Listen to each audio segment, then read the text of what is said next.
In the latter part of the 6th chapter of his letter to the Ephesians, the Apostle Paul refers to putting on the armor of God. And lots of people wonder, well, what does that mean?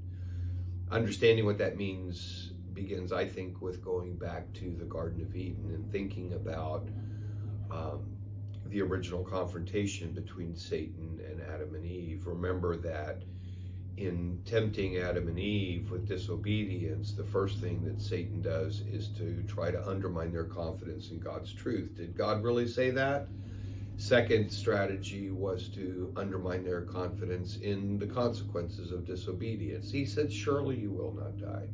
Third attempt was to start planting seeds of doubt in the goodness of God.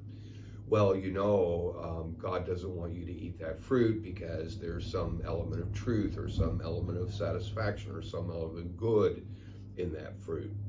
And so when Paul is writing to the Ephesians, really he's writing to all baptized people in the world. He's telling us to put on the armor of God, and namely to resist Satan when he comes at us with those same three things. So when Satan tries to undermine your knowledge and confidence of the truth, Paul says, put on the word of God. When Satan tries to undermine the consequences of disobedience, Paul says, put on righteousness, which is resistance to sin and the desire to strengthen virtue.